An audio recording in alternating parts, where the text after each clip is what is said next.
Good afternoon, good morning to all of you today. Welcome to this ANCA webinar. So good to see you all early. I'm not sure, it could be morning, afternoon, evening for some of you. And really excited to have you today as we speak about a very exciting topic, financing Africa's blue futures, and essentially how we can accelerate capital flows for ocean health and coastal resilience. So we have an exciting discussion today led by our Blue Finance specialist, Barbara, and we are going to be having our speaker, our expert, Kartik, the co-founder and director of the Blue Bond Accelerator. So again, welcome, and we are going to move right on to just a very quick overview of who we are as the African Natural Capital Alliance, and also an overview essentially of today's program. So today's program, we are going to start off with the overview of who we are, then we will have a panel discussion, and we really want to dedicate a lot of time for Q&A. Again, from the webinars that we've been hosting in the past, we find that that's always a very important session. I also want to mention that you may not be able to all speak and introduce yourselves. So please make use of the chat button. Indicate who you are, where you're dialing in from, and what your particular interest is. Please make use of the chat button. We also use this webinars to get to connect, to get to know who is in which space and what each of us is up to. As we move along, we have the Q&A. Now, a very really humble request. Please have your questions on the Q&A section.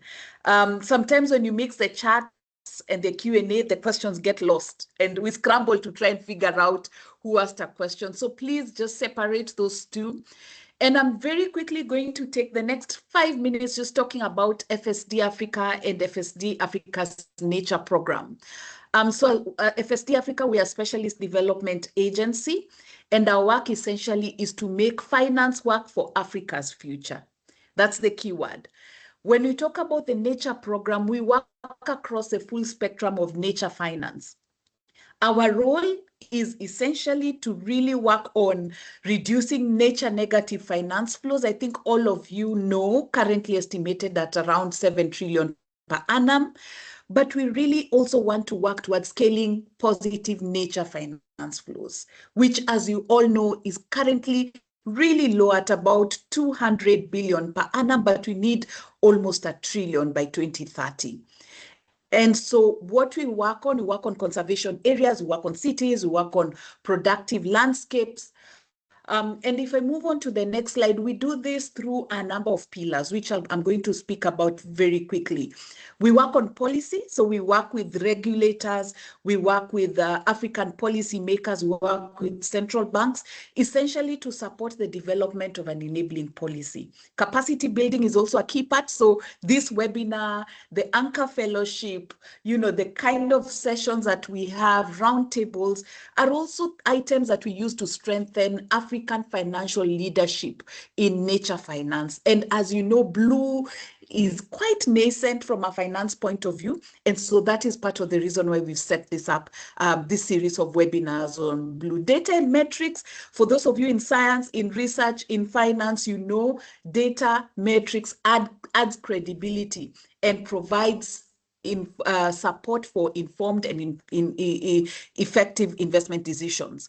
We also have a big piece of work on investment catalyzation, working through nature positive investment pipelines, which Barbara is also going to speak about. And we do all this through the ecosystem. And I'm misusing the word, but ecosystem in this case, we mean the African Natural Capital Alliance. So we partner closely across all FSD Africa pillars, particularly on blue. We work with our carbon team. And so that's an important pillar that really works with us when it comes to the aspect on financing blue. And again, Barbara is going to delve a bit deeper when she speaks about what we are doing within the blue finance space at FSD Africa. If I move on to the next slide, it's just to essentially talk about some of our working groups, the kind of working groups that we have. If you're not a member of ANCA, please join ANCA. This page here shows the members that we have. Sinalo, just go back to the previous page. That page shows some of our members. Again, the list is not exhaustive. We are at over 160 members covering 45 countries, and we really need to update our net assets. It's definitely more than a trillion GBP as we speak. And one of the aspects that we do is we also work through working groups. If you could just move to the next slide, the slide on working groups, to highlight to you how you can get more involved. And so we have a couple of working groups. We have the TNFD working group. Sinalo, the next, yes, that slide. The TNFD Adoption Working Group. We have a Commercial Opportunities Working Group, which is essentially to look at how to mobilize institutional capital. We have Nature Data Sources, again, a very critical working group, and we also have the Regulatory Engagement Working Group. So for all of you, within this webinar, should you be interested in participating in any of this, please reach out to Sinalo on the call, reach out to Barbara, reach out to me. We are going to guide you on how you can, participate more deeply. ANCA is governed very strongly by a very strong governing council. Sinalo, if you just go back, we always highlight this page because we want to show you that yes, we are working with financial institutions. That's why we were set up. That's our key focus, but we cannot forget science and research and conservation. And so we have top CEOs who are part of the governing council there, and then we have our scientific advisors from Landscape Alliance, IPBES, and the African Wildlife Foundation. So let me stop there. I promised 5 minutes, I've gone over, but I want to hand over to Barbara, who's going to take us through the core of the session today. Welcome, Barbara. Thank you so much, Dorothy. Welcome, everybody. I see the numbers going up. I hope you can all hear me well. It's nice to see some familiar names in the chat joining and introducing themselves. As Dorothy mentioned, I'm Barbara Calvi. I'm a specialist at FSD Africa, responsible for leading our Blue Finance agenda within Dorothy's broader nature program.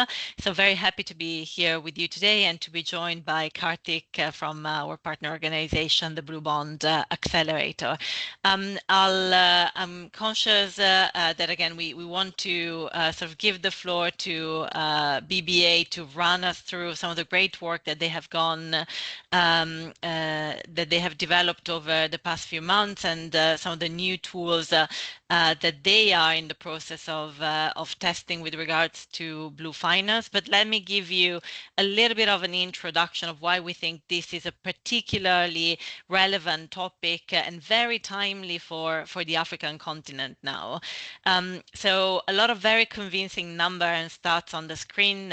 I probably am preaching to the choir in this particular audience because probably you don't need to be sold the rationale for why the blue economy matters to Africa.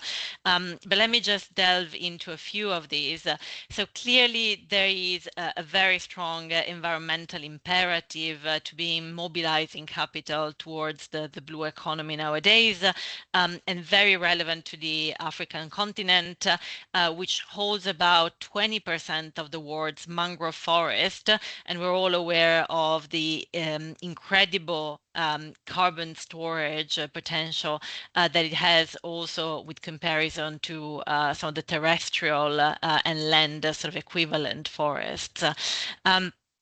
We are experiencing in the continent extremely fast coral bleaching with all of the adverse repercussions that, of course, it has on ocean ecosystems and in turn the impact it can have on fisheries, but also other economic activities.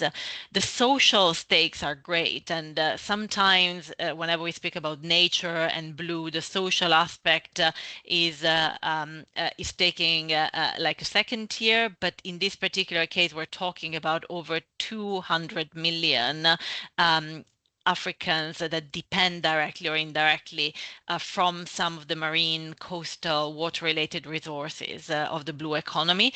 And the direct employment from these activities is expected to grow significantly even between today and 2030. So all of this not only brings about risks, but also meaningful economic opportunities that shouldn't be underappreciated. The annual value of Africa's blue economy is estimated to grow to over 400 billion a year, which is really significant. It's sort of a significant chunk of some of the largest kind of African nations' GDPs when we compare in numbers, but especially the return potential on some of these investments associated with ocean conservation and key blue economy sectors can be fivefold, like $5 for every dollar invested in some of these activities. And we've seen some very positive case studies already happening over the last few years, for example, in Egypt, where money has already started to flow into some of the coral reef restoration activities to sort of protect also the value of the tourism sector. But we see great potential to replicate some of these models even in other countries, in other islands, and I'll mention some of the work we are doing, for example, with respect to the blue bioeconomy value chains and the great potential we see in areas such as Zanzibar, Tanzania, but of course many other coastal communities. Why are these stats important? Once again, not only because, of course, they speak to the magnitude of the risk and the opportunity, but also because they send us a powerful message. If we cannot value the ocean and water related nature capital properly, then it's going to be extremely difficult to create the right incentives for local stakeholders and local communities to use them responsibly and to preserve them via activities that are built on these ecosystems. So if we go to the next slide, please, Sinalo.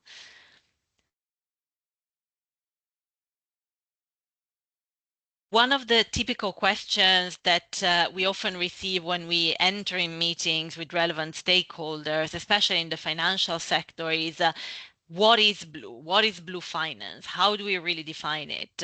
And of course, I don't want to steal Kartik's thunder because this is one of the specialties of BBA to go into the details and really connect stakeholders to the relevant kind of sources of information for defining blue finance.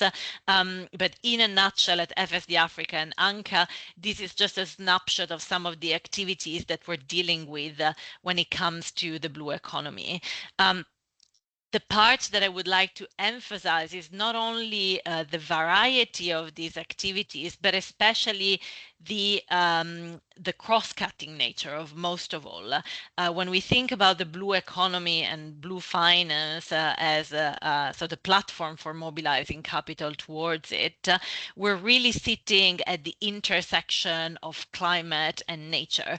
So in some cases, stakeholders are a little bit scared about blue because they think it's yet another work stream on top of everything that they're already trying to do on the climate mitigation and adaptation side, on top of this kind of new nature and biodiversity finance work stream.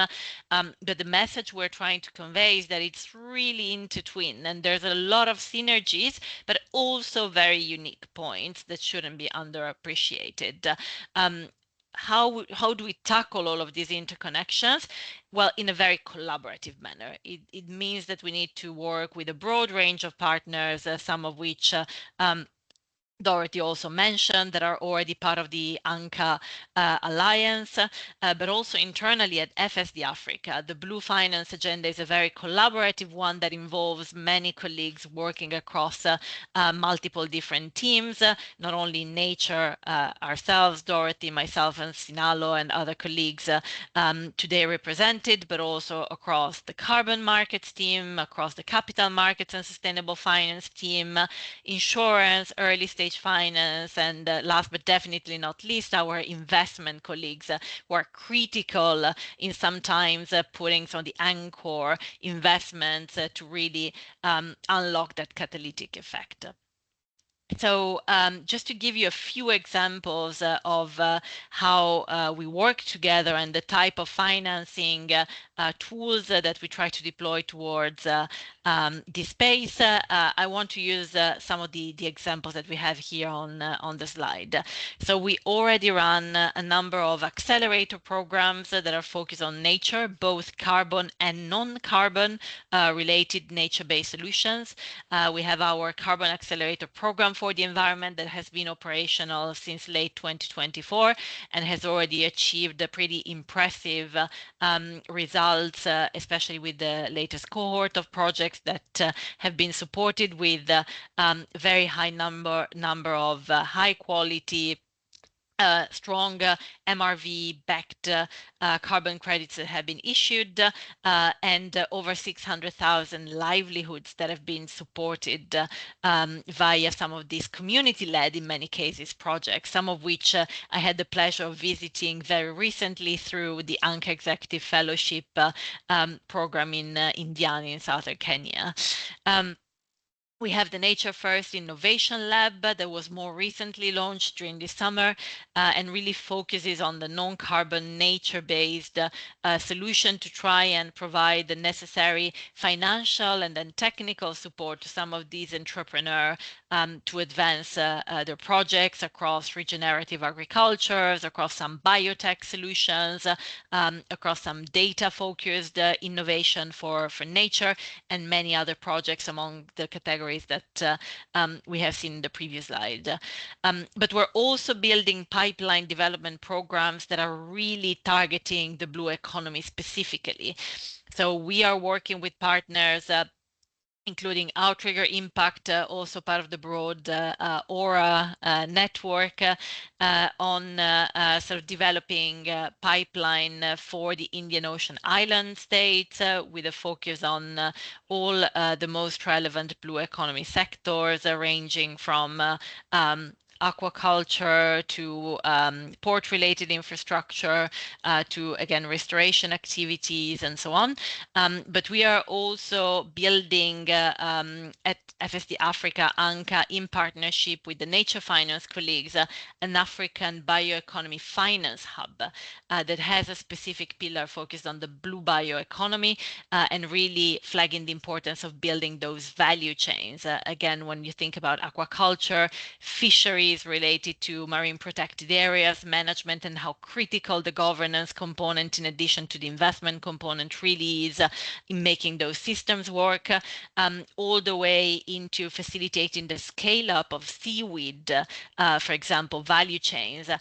Just think that as of today, again, Zanzibar, which is the largest African producer of seaweed, exports over 99% of this product in raw format.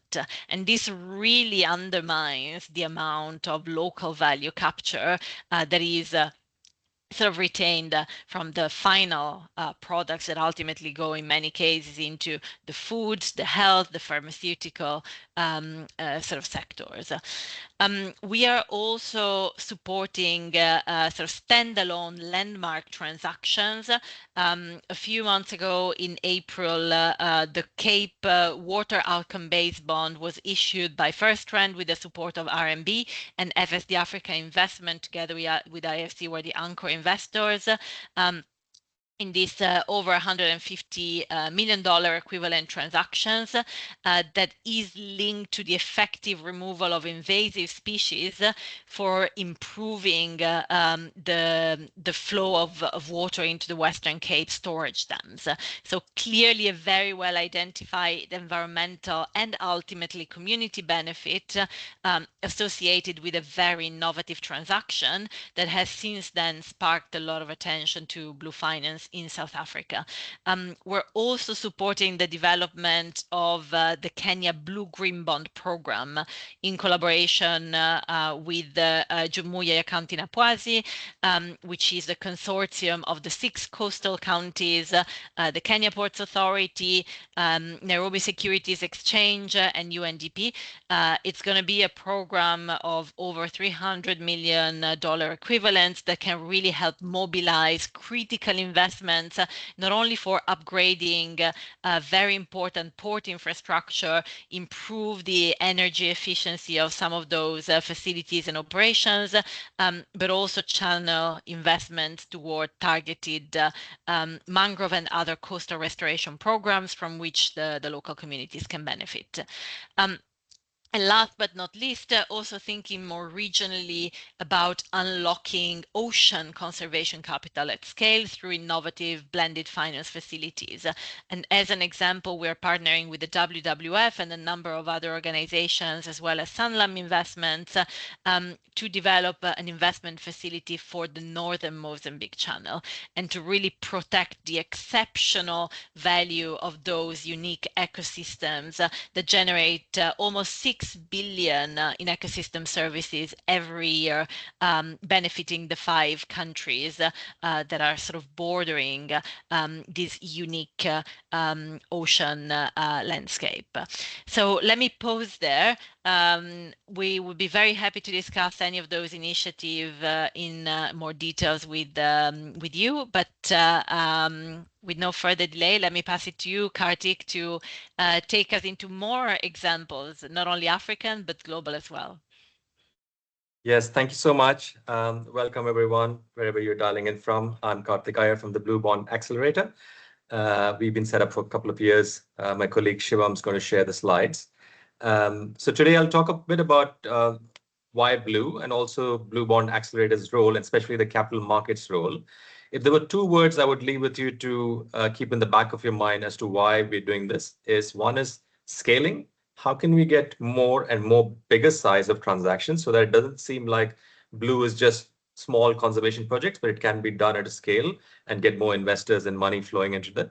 And the second is mainstreaming, which is how do we make, as Barbara said, Blue a part of an integral part of the wider sustainable and green economy, so that it doesn't feel like it's just a small line, tagline at the bottom of other environmental and climate bonds. So those are the 2 parts. And the best analogy I want to use, and no pun intended in using a water analogy, is that the way to channel capital, as Dorothy said, to these economies is to create the right kind of pipes and plumbing, right? So money is there in the market, but unless you create the right pipes and the conduits, it won't flow to the right projects. And so there's 2 things that need to happen. We need to create those pipes using capital markets and instruments, which is what this is about, blue bonds. And the second is that we need the people who are looking for money to create the right kind of narrative and packaging to say, hey, this is what credible blue looks like. Please put your money here. So we're trying to see how we can bring those 2 things together. We are incubated by the Ocean Risk and Resilience Action Alliance. So we're part of a larger family. So the next slide, please, where you'll see that apart from bonds, there are other instruments that we're working with as part of a finance facility. So you have Nautilus, which is blue guarantees. We have VC and private equity fund outrigger. We also look at MPAs and other instruments that go into this, and an Octopus desk, which brings together different investors and projects. So where we can, we work closely with them as we do with other partners, but that's where we sit in this overarching finance facility. Next slide, please. So what I'll do today is we'll talk a bit about why Blue, which Barbara has kindly covered a lot, so it's been very helpful, and some of the stats were very interesting. We'll talk about the toolkits and instruments that are in the market and how the market is growing.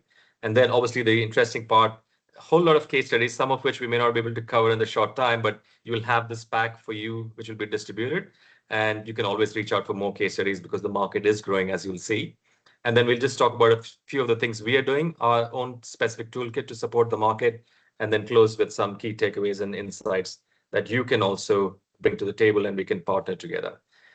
So with that, let's jump to the next slide. So what we want to do is that just to set the tone, given people are coming from different organizations, different level of knowledge, and also different perspectives, is to do a very quick poll to just understand the role of oceans. So the exam question is, what's the percentage of excess global heat absorbed by the oceans? And you've got 4 multiple choice.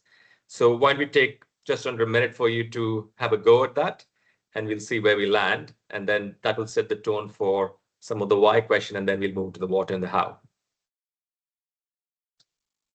So Sinloa or Shivam, let me know if I need to go to the screen to see, or if we can project the stats as they come along.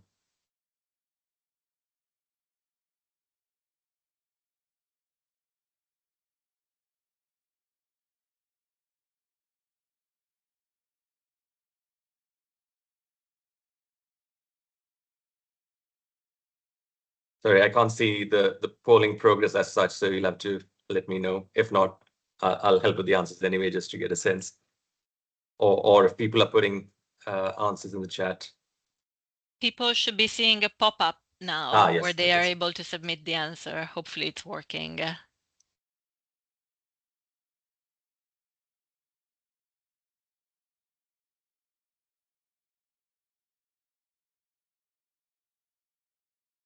You can give them a few more seconds, otherwise, Sinalo, you can also put the results on the chat. So C seems to be leading as of now.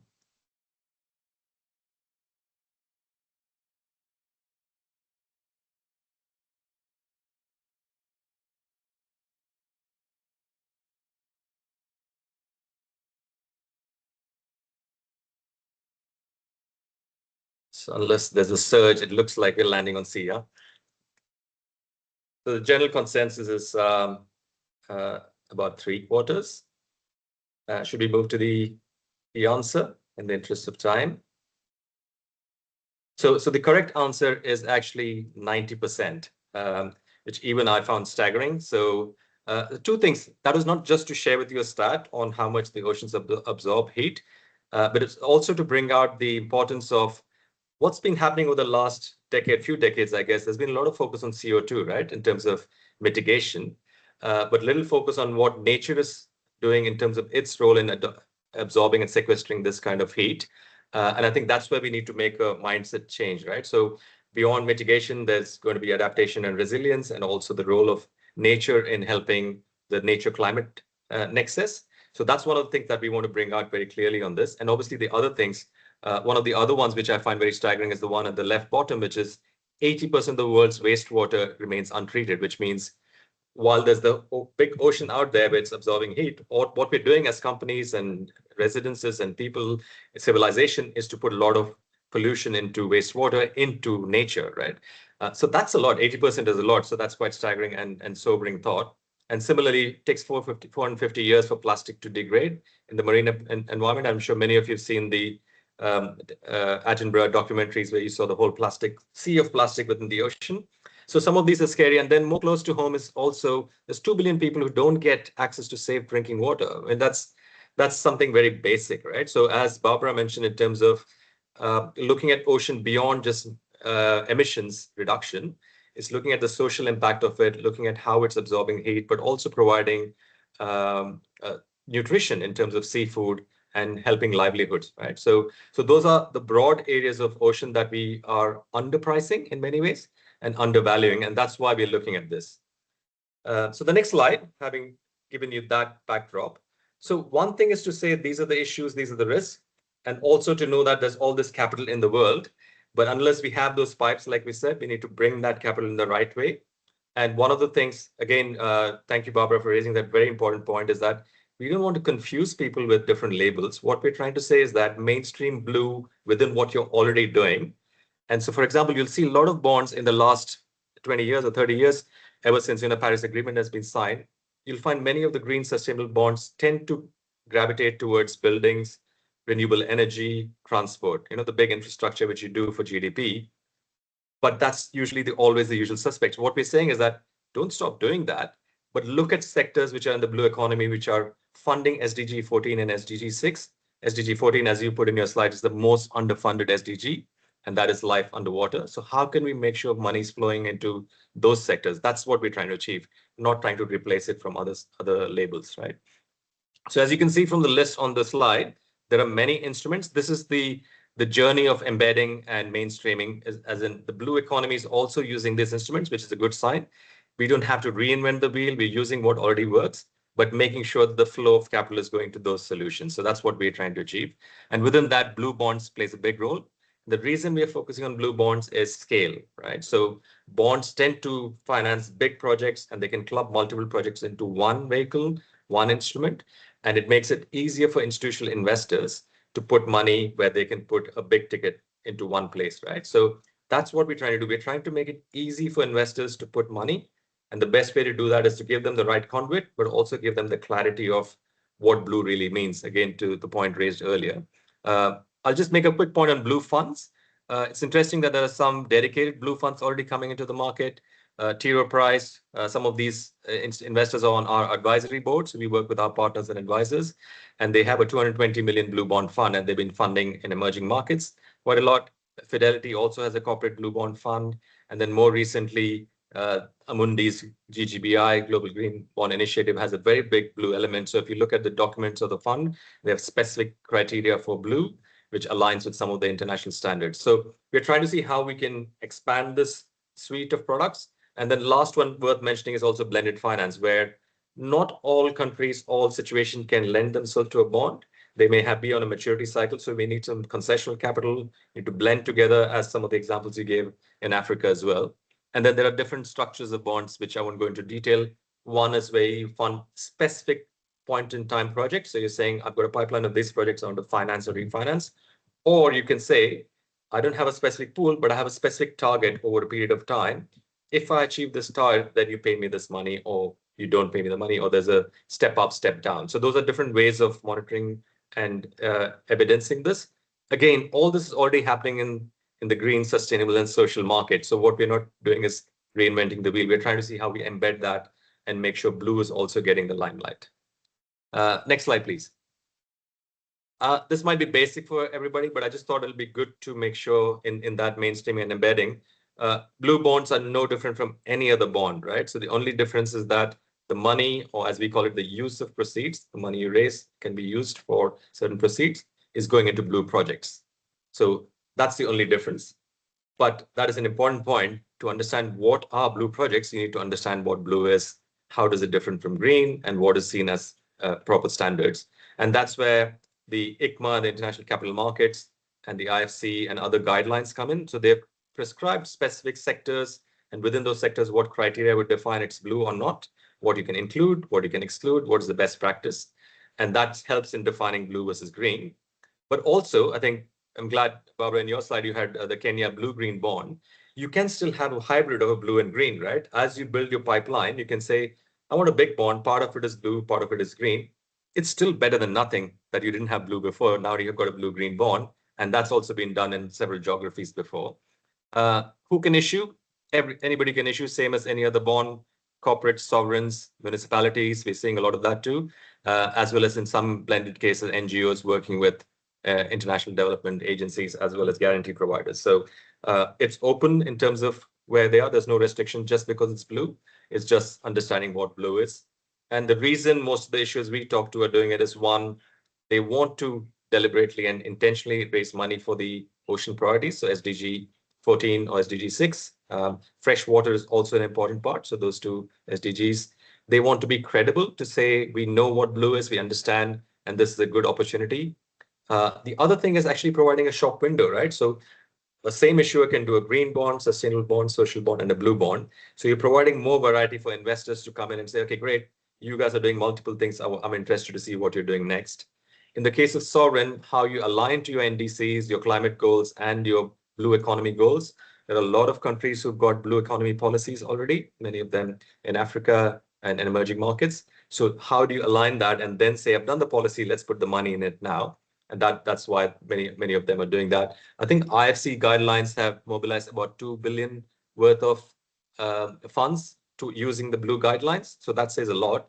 And there's at least 23 countries which have adopted the IFC blue guidelines, alongside their taxonomy and other stuff they're doing. So that shows the adoption and mainstreaming of how blue is coming into the market as a key part. Next slide, please. So where does that lead us? Where is the market today? So the first blue bond was issued by a sovereign, which is Seychelles in your region, back in 2018. And that was about 15 million, 1.5. And that was done as a combination of the Seychelles government. There was a conservation trust, Global Environment Facility, World Bank guarantee. So it was quite a complex structure, almost a blended structure, right? And it also had a certain debt for nature element to it. Since then, it's grown to, so that was 15 million, 15 million. It's grown to about over 100 issuers in over the last 7 or 8 years, and 20 billion of issuances as at just a few months earlier this year. Bulk of it, although we had Seychelles, Indonesia, and Fiji to a certain extent being the sovereign, bulk of it is coming from corporates and financial institutions. So, and most of it, about 80%, almost half and half from LATAM and Asia Pacific. So that shows where it is. And some of the big bonds were from China as well, in renewable energy, with using offshore energy because that's in the oceans, right? The interesting part is that that is still quite low. Obviously, that's why we want to do the scaling. Of the 984 billion of last year sustainable bond, as in thematic bonds, 2 very small portion was there in blue bonds. However, what we found was that about 80 billion was already going into blue use of proceeds and projects. It's just that nobody called it blue bond. And this is the reason we want to shine some light on it to say that, hey, you're already doing it. It's just understanding how you package this. It's a blue-green bond or a blue bond. There is potential. There are investors.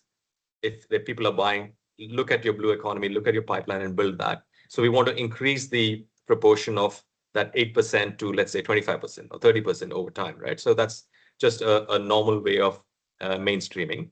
And from a BBA point of view, for 2030, we are aiming for 70 billion of newly structured bonds in that space. And it's heartening to see that that is slowly ramping up. As you can see from the second slide, that's the graph it shows over the last 7, 8 years of how the market has grown, which is quite fulfilling and good to see, but still lots more to be done. Yeah. So in that space, what I want to do is just share some case studies, but also specific reference to Africa. We already talked about Seychelles, Gabon did a debt for nature swap. But what we need is more scale and frequency. We need more of these bonds. We need private sector to come in. That's when market really become mainstream, right? It becomes a norm. You're not waiting for the World Bank to come in, the government to come in. You're actually creating your own market. And that's what we want to promote so that it's faster, more frequent, and more scale. And for that to happen, we need to see what are the sectors that we need to unlock, what are the opportunities, what are the clear frameworks we need so that it's very clear this is what blue is, so that investors don't have to scratch their head and say, look, I'm not really sure what this is. So we want to make sure all that obstacles are taken off and opportunities are surfaced. And this is where we're really pleased to be partnering with ANCA and FSDA in Africa, because we can't do this alone. And you have the depth in the market, and it'll be great to work closely with you. So now comes the fun part. Some of the case studies, again, not exhaustive, because as we said, there's a lot of issuances already. We talked about Seychelles already, so that was a starting point. Indonesia did on a sovereign bond that was quite a big one, so 150 million over 2 tranches, and it covered multiple sectors. So if you look at Seychelles, it was largely marine protected areas and governance, and a little bit of livelihood and value chain efficiency. And as I said, it was 15 million, but they looked at about 21 million hectares of MPAs. Indonesia looked at multiple sectors of fisheries, coastal protection, biodiversity, and mangroves. So that was a sovereign bond. And that was also one of a bond which was mixed with other green and sustainable proceeds. But the blue portion was quite big and quite successful. On the corporate side, worthwhile mentioning Sabes in Brazil, which looked at water utilities. And this is about drinking water and access to water, which we talked about, right? So there's a big social element, but also efficiency in water leakage, monitoring the water flow, monitoring the effect of water and on biodiversity. So they did a big bond, 500 million, which is a benchmark sized bond. Similarly, the ones in Ecuador, Banco Bolivariano, did a combination of water, waste management, seafood, aquaculture. So you know how they bundle this. And this is where the best way to achieve scale, because what we're trying to do, as we know, is that let's not make blue just about a small marine protected area in the Pacific, is that you can combine that with other sectors and put it into a bond, and investors will then come to you. Another recent example is DP World in Dubai, which did a bond for ports and shipping. And this is what we want to do more of.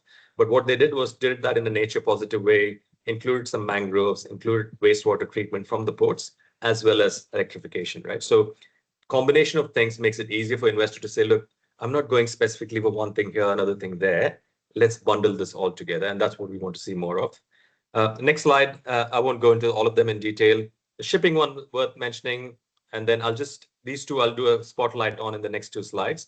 An Asian Development Bank, which I was working with, and we had the pleasure of issuing the blue-green bond, similar to what Kenya is doing, where we combine blue and green, and that catalyzed the market. So next slide on thematic. So one is who's issued bond. We also want to say, what are these bonds achieving, right? At the end of the day, it's the outcome you're looking at, not just the instrument. It's interesting to see how coastal resilience is becoming a big cross-cutting theme. So when you look at Indonesia, Seychelles, Fiji, and also the rare bond, they looked at marine protected areas, mangroves, coastal habitats, stormwater protection. So Fiji is a good example, right? 2016, when they issued this bond, the first bond, they had a big cyclone which washed out 25% of the economy. So they issued the bond, one for recovering from that disaster, and two is to build in resilience for future storms. So the coastal resilience is becoming a big topic, and that's the way to go beyond just emission reduction, which is what green does, but look at other areas, social impact on lives and livelihoods. And it's interesting to see that many of these bonds are bundling these things, and we'd love to see more of that. Next slide, please. So the rare bond is a outcome bond. I think one of you mentioned an example earlier, Barbara, which is about it's not a point in time. What we're saying is that we will achieve a particular outcome, and if you achieve the outcome, the investor will then pay us a bulk payment at the end of it. But in the meanwhile, there is no pressure to give an interest coupon every month, every 6 months, right? But that is funded by a philanthropy or an NGO or a combination of one. It's a bit like Seychelles as well, but this one was specifically on fisheries. And they did that with some outcome funders, as these people are called, and philanthropies coming in. And outcome bonds are also becoming a big thing, especially in specific cases where it's small or it's early days, where there's no revenue stream coming up, right? So we do need that so that we can get those smaller players up into the market, but we also need the ones like the Mitsui shipping bond or the DP World or the Indonesia bond, because that's where the scale comes from. Otherwise, we'll be doing small bonds and never reaching our targets. So those are some flavor of bonds. Seychelles I've already touched on, so I won't go into. The next slide is on Mitsui OSK, which is the shipping bond. So they looked at marine renewable energy as well as sustainable marine transport and efficiency in terms of how they make sure. So in shipping, for example, you can look at the ballast tank of the ship, where the wastewater is then thrown out in the ocean to make sure it's treated before it goes out, or sulfur contained in the fuel, because these all affect the sea life, right, and biodiversity. So that's how you bring a nature positive lens to these infrastructure sectors. And that's what we're trying to encourage more of, because it's very investable, right? Shipping, ports as a sector for investors. So that's just a smattering of examples. I'll now proceed to just give you a brief overview of what we are trying to do as BBA. And this is where, again, we can't do it alone. We're keen to partner with FSG and ANCA, because you bring in that whole nature aspect and blue aspect to it. So we do market building, research analysis, like you've just seen. We also support prospective issuers, and we're hoping with FSDA we'll be doing some and partnering and helping you in bringing in the blue lens. And then we convene markets and stakeholders, investors, development banks, to make the market come together. I mentioned our advisory board. We're working with the Commonwealth Secretariat, where we're doing a series of webinars for Commonwealth countries. And we have about 23 countries, 100 participants. There's at least 9 of those are African, so that's great to see. And you are contributing and participating very actively, so thank you for that. But any of these, we would like to partner with FSDA and our partners here in the room to see how we can bring that to bear and help you. We're doing a lot of tools. This is probably worth, so we're looking at Atlas. So you mentioned about opportunities in different regions and different countries. We're doing that with certain funders who are asking us to look at as far as Mexico, Indonesia, Fiji, of what are the blue opportunities in these countries so that we can surface them. We are building a database which will tell you all the blue bonds ever issued as a single source of truth, and build some market intelligence. And an AI tool which we are working with many partners, including FSDA, to see how you can use that to understand whether it ticks the box, whether it's blue or not. And that'll be great to test with some of your partners and some of your issuers or governments, right? So it's something that we would love to help with. We are an NGO. Our job is to facilitate, and we'd love to partner with as many people as we can. Next slide. The technical assistance facility, I mentioned we support issuers. Again, there's 5 engagements in Africa, so there's been a lot of interest from Africa. We work both upstream and downstream, basically getting you ready on the bond journey, right? That might take some time in some cases, but also making sure we work with the local ecosystem to help the market. Next slide. I think the next slide is on the Commonwealth Secretariat, which I mentioned. So this is the webinar series, 9 African countries and SIDS as well. So we're doing roadmaps with them. important part here is that we're trying to also extend that to non-Commonwealth. So it'll be open to others and also for corporate. So Commonwealth has been about states and governments. So it'll be great to see how we can partner that and expand that into Africa. Great. Next slide. So insights, I think I've touched on many of these. There's the pipeline. How do you know what's blue? The ticket size scaling. How do we get the standards, IFC, the data maturity? I think Dorothy mentioned that in terms of metrics. It's a new nascent market, so we need to build the metrics. So we're working with many partners on that. And then also the blended bridge where we can't get immediately a big bond. So you need to work on outcome bonds and other blended finance solutions. What we want to take away from this, I'll just close here, the next slide, which is how can you use blue bonds to your advantage at the end of the day, right? So blue is one big part of nature, but it provides you a very opportunity to pivot that narrative to say, oceans are huge, water is a huge topic. How can that be a subset of nature and how can finance flow into that? So how do you pivot your strategy? How do you develop the market? How do we do that together? And then we will support with any opportunities in aligning the standards and high quality transactions. So please do reach out to our colleagues at FSDA and ANCA or reach out to us. My colleague Beatrice is also, and Shivam on the call. Beatrice has been working in Africa for quite some time with some stakeholders. So happy to take any questions and or reach out to me as well. So thank you so much for listening.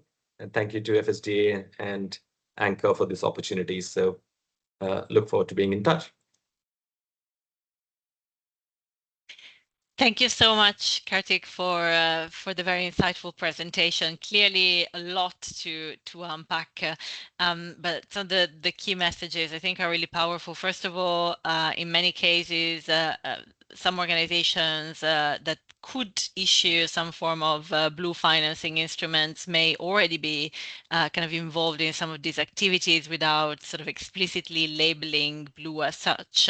So it's about sort of getting to the next step of really conducting the diligence, earmarking or ticking sort of the right activities and sort of gain from the reputational, but also investor potentially diversification value of including more of those blue projects into the broader pool. But also the message that maybe blue bonds are not always the answer.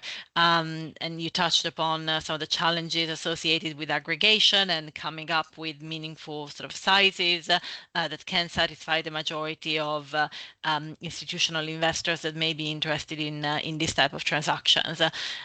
Let me start taking some of the questions that are popping on the screen, and please everybody on the line, if you have questions, drop them in the dedicated Q&A section.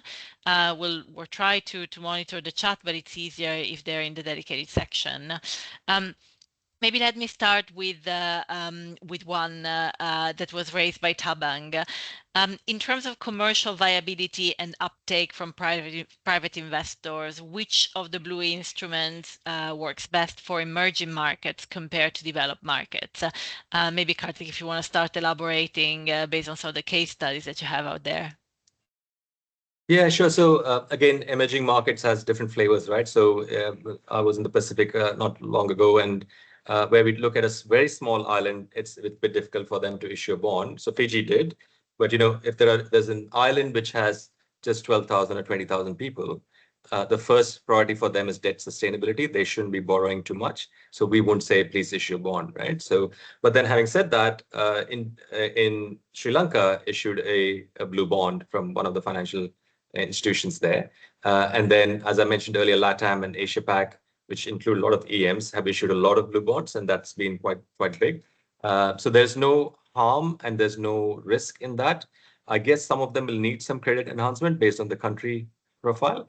The other one is that while we talk about many of these international investors, I think local currency bonds are also quite healthy.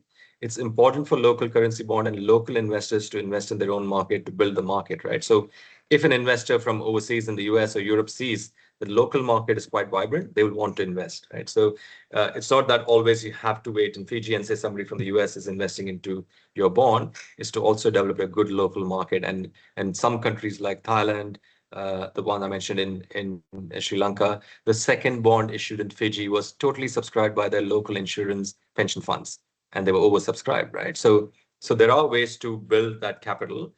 In some ways, where it comes to social and resilience, you're closer enough to your actual beneficiaries and seeing the impact, it's actually good to have local investors. So I think there's a mix of where you get international capital, where you want to get credit enhancement, because it all comes down to credit rating, right? If your rating is not high enough for international investors, you can't even start. So I think there's a mix of those. So in terms of instruments, I think bonds work for certain areas. I think loans are also working. So blue loans are quite big. So in terms of blue loans, but that also needs the institution, the lending institution, to be advanced enough to issue blue loans and monitor them. But outcome-based funds are the ones we're seeing in the smaller countries and smaller states, where they're looking at a blend of philanthropic funding as well as private funding, right? But that's also a two-edged sword. So what you don't want is that if you perpetuate grant funding all the time, people will say, oh yeah, for blue, just go for some philanthropy, don't come to the market. We want to get to a phase that it's slowly ramped up from philanthropy to private capital. And that should be a combination of local investors as well as credit rating and other support. Great, thank you very much. I have another question that I think may be useful for many who are on the line, because as part of some of the conversations we have with the prospective issuers, whether it's on the sovereign, sub-sovereign side, or corporates, there's always a little bit of this kind of chicken and egg situation, especially as they approach new instruments like blue bonds or blue financing facilities. Should the sovereign make the first move, or should like a large financial institutions on the ground make the first move, or a large corporate? And I mean, of course, there are so many different considerations in terms of debt capacity, fiscal sustainabilities. I mean, sovereigns have a number of pretty significant constraints that go beyond just the size of the blue related project pool. But in terms of the positioning, assuming there could be capacity on both the sovereign and kind of corporate side, how do you normally approach this conversation? Maybe of interest to some of us in the audience. No, very, very interesting question. And I think you're right. It's a bit chicken and egg. I think generally speaking, as we've seen in the green bond market, if sovereigns and MDBs set the trend, it's always a good signaling exercise, but because they can also set the yield curve and the price discovery mechanism, right? Because that helps others to say, okay, listen, I'm not coming into a dark, shot in the dark. There is some precedence.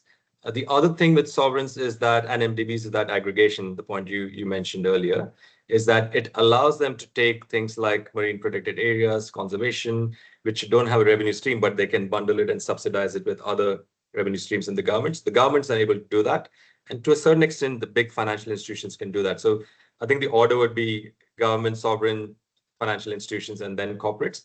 Corporates, unless it's a big conglomerate, it can be very single sector. So, if it's a renewable energy, they'll say, okay, we're doing a bond only for renewable energy because that's their business area. Whereas banks can do multiple loans, refinance loans across sectors. So if from a pure mainstreaming and enriching the market point of view, diversity-wise, I think sovereigns and FIs. But hey, honestly, if like the Thai Union Bank and others and Bank of China have issued private sector bonds, we're not going to say no. Or Orsted, companies which are quite advanced in their thinking, right, in terms of nature-based solutions, then those are also good. But in terms of long-term sustainability of the market as a whole, or to build a strong market, I think it's good that we have sovereign MDBs and financial institutions supporting this in terms of scale. Thank you. I totally agree. And one of the things that we're also seeing, like on the blue, but also on the broader kind of nature side, is that especially when large corporates, large financial institutions step in and sort of make a breakthrough in terms of innovative financing. We have seen the Cape Water Bond as a great example, but many others more recently across Africa. But they also further stimulate the conversation. There's a little bit of pressure that so starts being created in the country and across the market for sort of coming up with similar transactions or other innovative financing instruments. So in general, I would say it's a pretty good sort of spillover effect that is created. Thank you so much, Kartik. I think we only have a few minutes left for the webinar. I don't see more questions popping on the screen. So I'm also happy to start wrapping up, but before I do it, I would like to mention one last thing with regards to the African Natural Capital Alliance. We were very proud during the 11th Our Ocean Conference that took place in Mombasa in June, a couple of months ago, to announce the Call of the Ocean Pledge under ANCA. So the pledge is really a sort of call to action for African financial institutions to sort of become more aware and owners of the blue economy agenda in the continent.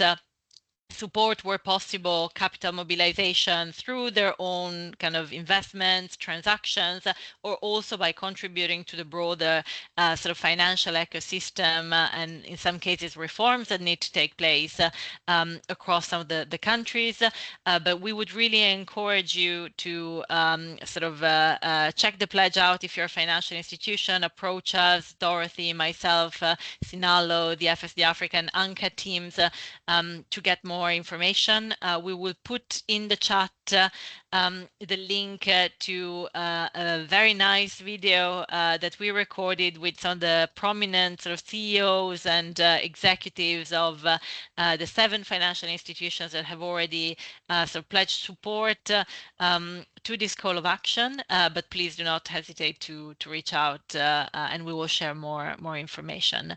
And with this, let me thank you everybody for your time, for an active participation and the questions. Thank you so much, Kartik, for the insightful presentation. And thanks, Dorothy, as usual, for heading us through the ANCA activities. Thank you very much, everybody. Thank you. And I wish you a great rest of the day. Bye. Thank you so much. Bye. Bye-bye. Bye. Bye.